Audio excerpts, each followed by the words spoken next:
tadi ya. Itu seperti apa sih sebenarnya? Kita harus mencari jurnal. Salah satunya masuk ke halaman simagu.jr.com ya. Mencarinya di situ. Misalnya ya kita mau mencari di bidang infrastruktur development. Ini contoh saja. Kita nemu yang kalau ada tandanya seperti ini, discontinue, discopus, ya nggak usah dipilih. Ya, teman-teman tidak perlu pilih jurnal ini untuk tujuan publikasi karena jelas nanti tidak terindeks. Itu ya satunya. Yang kedua, kalau mau cari yang lain bagaimana Pak? Apa kita harus ketik satu-satu? Enggak. Jadi misalnya ya mau di bidang apa nih? Urban Studies katakan. Ya ini bidangnya yang diklik di sini, subjek areanya yang diklik. Jadi nanti akan muncul jurnal-jurnal yang direkognisi untuk urban studies ya. Wah kalau Q1 berat ya, ini untuk sortirnya ya, untuk shortnya ya bisa diklik SCR-nya gitu, ascending descending ya. Jadi kalau mau yang dari Q4 dulu ya ini diklik di Q4 dulu yang muncul di situ kira-kira.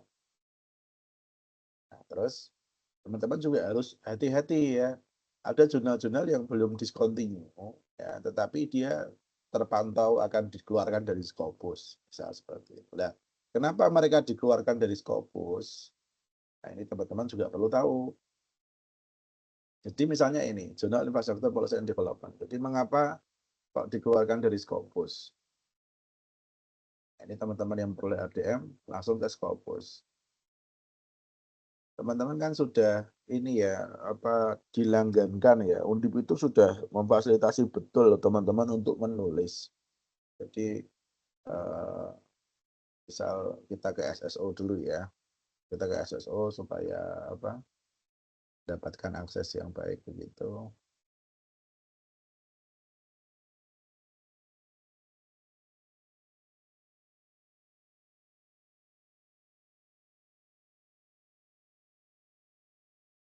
Sini ya. Ya, ini macam-macam begitu. Ada jurnal yang dilanggar Undip ya. Semoga teman-teman sudah pernah mengakses ini ya, dulu dosen baru ya. Saya rasa beberapa sudah mengakses, harusnya sudah menjadi kebiasaan teman-teman ketika menjadi peneliti di Undip begitu. Ini pasti sudah diakses ya. Kalau belum ya mulai sekarang dibiasakan begitu. Karena Undip sudah memfasilitasi ini ya dengan harga yang tidak murah begitu. Jadi mohon dimanfaatkan betul untuk menunjang riset teman-teman semua. Nah, ini kita ke Sophia Scopus.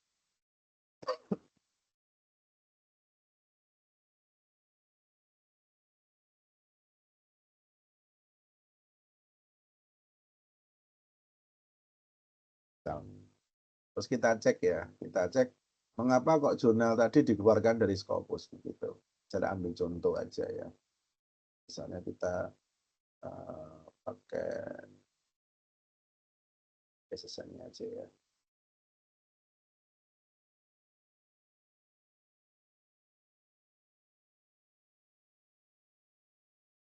SSN-nya pakai ini. Jadi nanti teman-teman akan tahu kenapa kok dia dikeluarkan dari Scopus.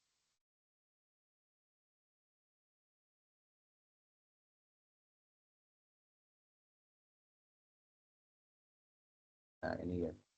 Nah, ini udah nggak bisa diklik jurnalnya karena sudah discontinue. Tapi artikelnya masih bisa. Di artikel yang terakhir terindeks itu di 2023 dia. Yang 2024 masih ada tapi tidak keluar SJR-nya. Nah, yang di sini bisa diklik. Kita cek mengapa kok dia discontinue. Jadi teman-teman harus belajar kenapa sih jurnal kok bisa sampai discontinue.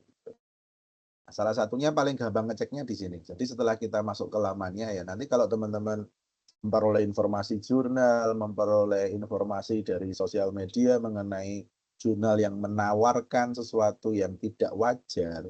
Jadi misal fast track review, fast track publication, misalnya 3 minggu keluar LOE dan lain-lain, sudahlah sebagai dosen Undip dan sudah mendapatkan writing camp ini, jangan sekali-kali teman-teman mengambil langkah-langkah sesat seperti itu. Jadi jangan sekali lagi. Jadi pertama jelas nanti teman-teman mendapatkan dana penelitian, tidak publikasi di tempat yang baik ya. Yang kedua adalah itu membahayakan karir teman-teman sebagai dosen juga. Sehingga kami sarankan ya untuk tidak mengambil risiko dengan memilih jurnal-jurnal yang tadi saya sampaikan ya, yang menawarkan publikasi cepat dan lain-lain, yang tidak direview ya, sehari 2 hari langsung keluar LOE, seperti itu bahaya. Nah kalau di Scopus bagaimana? Yang pertama, pastikan dulu ISSN-nya. Jadi banyak jurnal yang cloningan. Cloningan itu dia meniru jurnal aslinya persis ya, persis plek sama jurnal aslinya, padahal itu bukan jurnalnya. Jadi dicek dulu ISSN-nya di Simago tadi, ya, di Simago tadi. Ya, kemudian cek juga ini di Scopusnya begitu. Nah, jadi yang betul utama ini Scopus content coverage ya. Nah, ini teman-teman perhatikan ya. Dia 2017 16 dokumen, 16 dokumen ya. Kami sendiri pengelola jurnal ya Indeks Scopus Q3. Itu kami itu setahun itu hanya maksimal 20 paper setahun ya. Karena memang nggak kuat juga kalau banyak-banyak. Nah ini sama. Jadi dari 16 dokumen, 18, 13 ya. Terus tiba-tiba ada lonjakan di 2023 68. Ini masih masuk akal lah, oke lah. Gitu. Karena dia demandnya tinggi karena sudah Scopus. Gitu. Nah tapi yang tidak masuk akal ini ya. Dari sekian terus jadi 1.640 dokumen.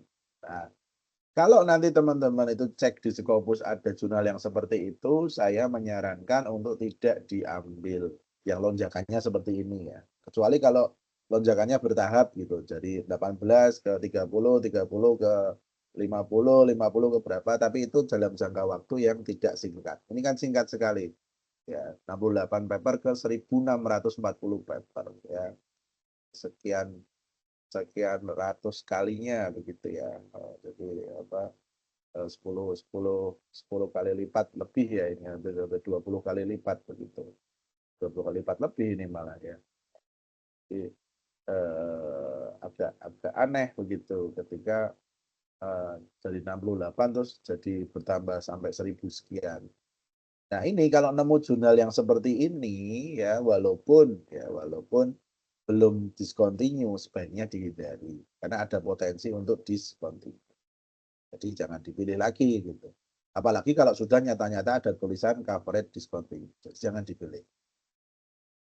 Jadi itu ya teman-teman langkahnya yang pertama masuk ke SCR dulu ya, Simago Journaling ini di home. Terus masukkan bidang ilmunya saja boleh ya. Saya tadi ya saya sampaikan beberapa begitu. Nah, kalau sudah ada pilihan-pilihannya tinggal dipilih tadi. Saya berikan contoh satu lagi, misalnya Urban Regional Analysis. Ya. Oh, ternyata ada satu yang memang nama jurnalnya ini. Nah, tetapi tidak hanya itu. Ya, kalau itu kan tadi karena by name ya, ini Gold Open Access gitu.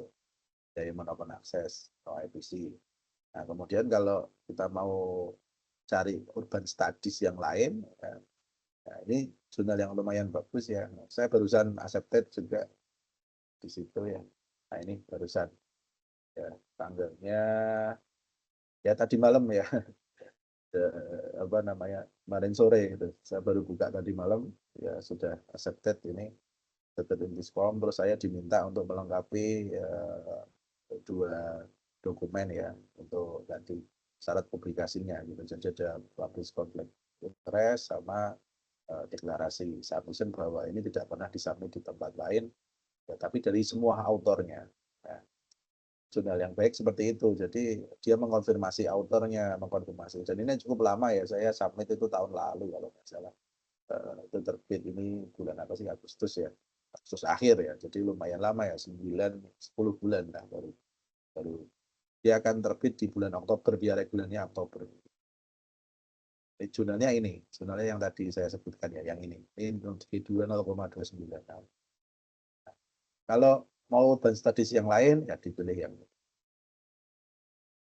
Nah, nanti akan muncul jurnal-jurnal yang urban studies ya. Itu pun dengan yang lain, misalnya psikologi gitu ya.